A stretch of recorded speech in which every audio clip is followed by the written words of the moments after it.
Assalamualaikum teman-teman. Nah, hari ini Ustadzah akan menjelaskan tentang matematika dan PPKN. Sebelumnya kita bersama-sama berdoa. Doa sebelum belajar ya. Rabbi zidni ilma warzuqni fahma.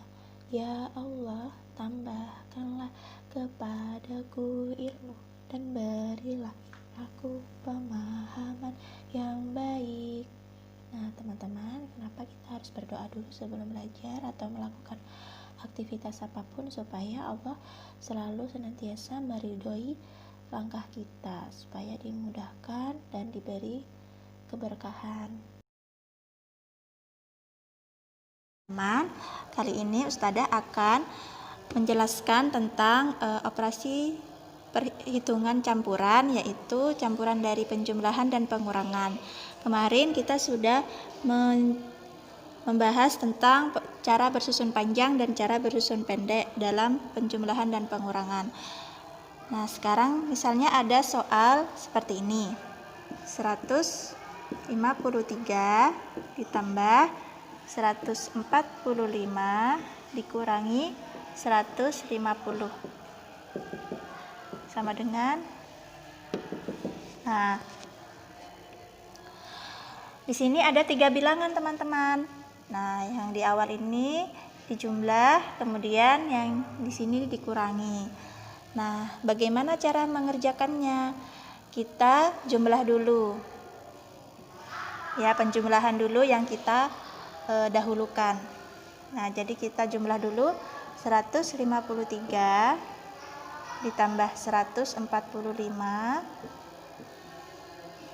Nah, Ustadzah ini menggunakan cara bersusun pendek ya teman-teman. Nah, kemarin kita kalau misalnya ada angka seperti ini ratusan, dari mana dulu kita jumlahkan? Ya, betul, dari satuannya dulu, dari yang paling belakang.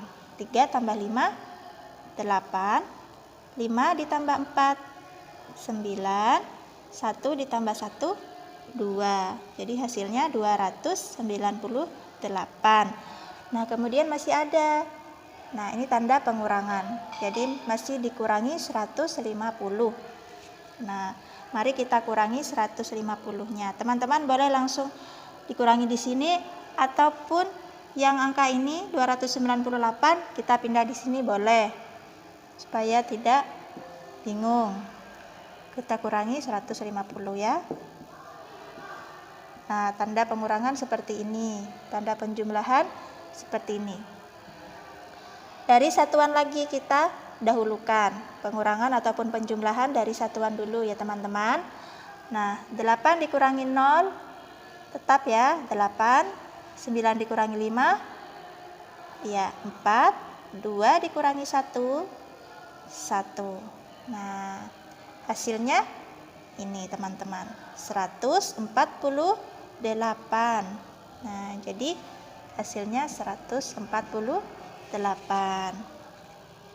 Nah, jadi teman-teman jika ada penjumlahan dan pengurangan ya di operasi perhitungan, kita awalkan dulu penjumlahannya dulu, baru dikurangi. Ya, paham ya teman-teman ya. Semoga teman-teman bisa mengerti dan mengerjakan soal-soal latihan. Terima kasih. Nah, baik teman-teman, tadi Ustadzah sudah menjelaskan di papan bagaimana cara mengerjakan operasi hitung, campuran, penjumlahan, dan pengurangan. Jangan lupa kita mengawali atau mengerjakannya yang penjumlahan dulu, baru yang pengurangan. Nah, apabila ada pengurangan yang di depan, ada yang pengurangan di depan dan itu bilangannya lebih besar, maka bisa dikurangi dulu baru ditambahkan. Nah, di sini juga ada soal ayo berhitung. Warga di lingkungan rumah Nina cukup banyak, ada 134 laki-laki dewasa, 156 perempuan dewasa, dan 277 anak-anak. Berapa jumlah warga seluruhnya? Ingatlah kembali penjumlahan yang telah kamu pelajari. Dikerjakan secara berurutan teman-teman. Nah, di bawahnya juga ada penyelesaiannya.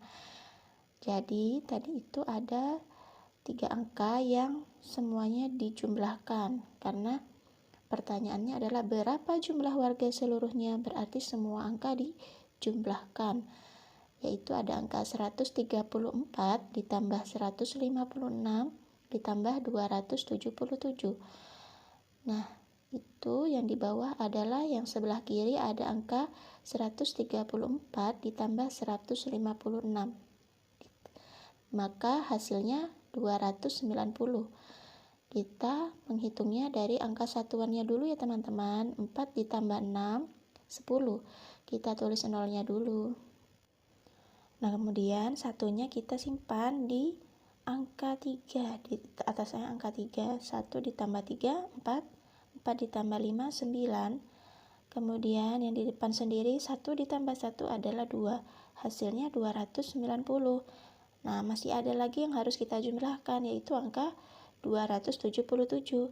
Maka hasil yang tadi 290 kita tambahkan dengan angka 277 di sebelah kanannya ya teman-teman.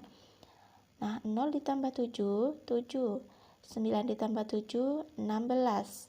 Nah, 6 saja yang ditulis, lalu satunya kita tambahkan kedua yang di ratusan.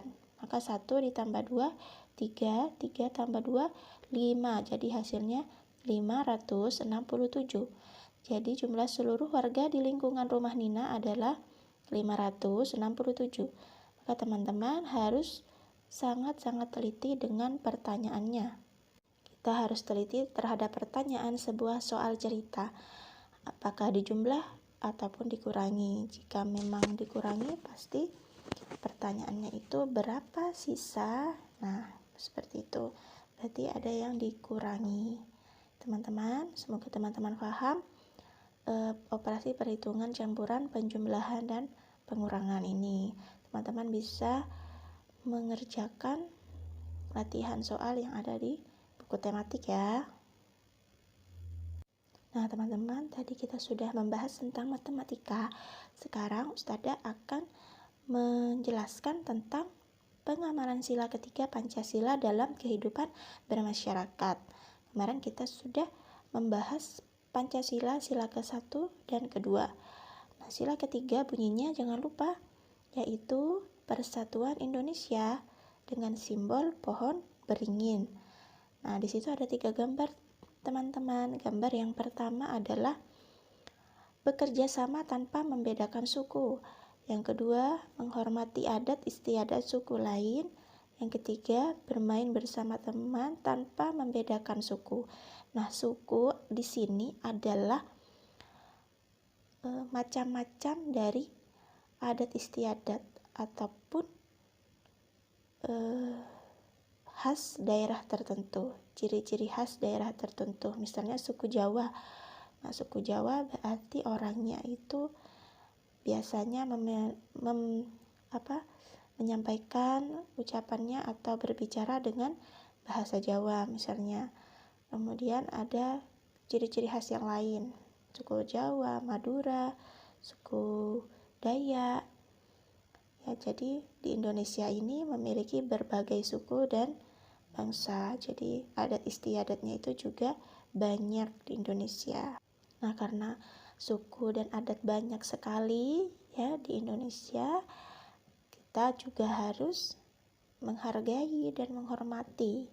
Tidak boleh kita mengejek teman kita yang berbeda suku. Tidak boleh kita membeda-bedakan ya. Kita harus selalu bersama, bersatu supaya tercipta kerukunan dan kebahagiaan dalam masyarakat. Nah, tadi contohnya ada 3 teman-teman ya.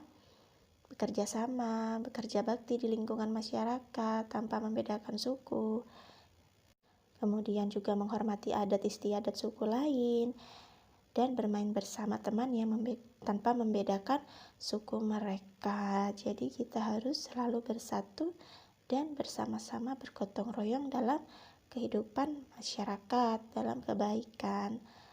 Nah, teman-teman, tadi kita sudah membahas tentang matematika dan juga PPKN. Semoga bermanfaat dan tugas-tugasnya bisa dikerjakan dengan semangat ya. Semoga teman-teman tidak lupa untuk selalu patuh kepada orang tua di rumah. Jangan lupa juga selalu murojaah ya, hafalan suratnya supaya semakin solih dan solihah. Jangan lupa juga Ustazah mengingatkan untuk teman-teman selalu sholat 5 waktu dan sholat duha.